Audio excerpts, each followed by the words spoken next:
Audio Jungle.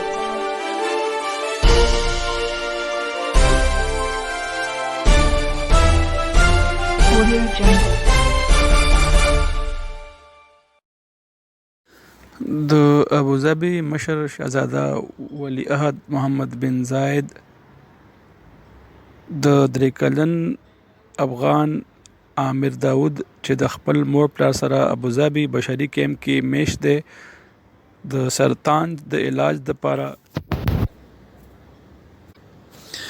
امریکې ته د لیږلو اجازه ورکړې ده. د شهزاده زوی شیخ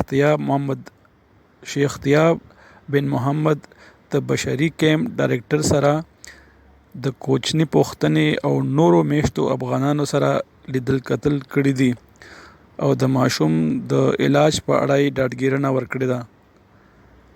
افغاني کورنۍ چې شمېره یې نه ده معلومه د طالبانو واک اخیستو نه پس دغلته د امریکې او ملګرو ملتونو په سلاح خلیج کې ځای په ځای افغانان میشته کړي دي.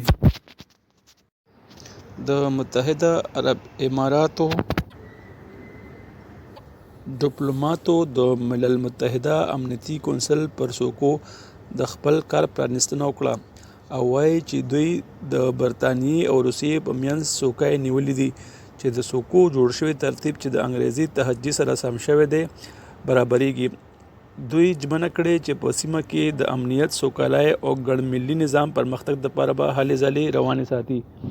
متحده عرب امارات ته د البانیې، برازیل، ګابون او غانا شامل د امنیتي کونسل 15 هیواده ټولګي کې د 2 کلنې مودې دپاره څوکۍ ورکړې شوي دي چې نړیوال امنیت دپاره کار وکړي.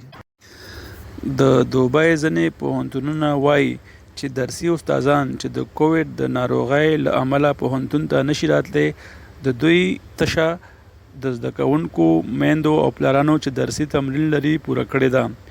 په دوبۍ کې د پیر د ورځې نه ټول پوهنتونونه پرانیسته شول چې ځینو پکې د کووډ له خطر نه پرانیستنه ځنډولې ده. پرانیسته شوو پوهنتونو کې د راتلونکو زده کوونکو کچه د 80 او 90% پورې راپور شوې ده. د پاکستان کرکټ لوبغاړي محمد حفیظ د پاکستان رسمي ټولګي نه د استعفا اعلان کړی دی خو وایي چې غیر رسمي تجارتي سیالو کې به لوبېږي. هغه وایي چې د پاکستان دپاره لوبې کول خپل افتخار ګڼي او هېڅ پیماني نه لري. ښاغلی دا هم وایي چې هغه د لوبو دپاره توان دی او د یو بل نړیوال جام سیالو پورې لوبې جاري ساتلی شي. د پاکستان کرکټ لوبډلې نوی انتظامي مشر رمیز راجا او د محمد حفیظ ترمنځ تودې ترخې خبرې راپور شوې وې او ښایي د رمیز راجا ته ملاو شوې مشري د حفیظ د استعفا عمل وي.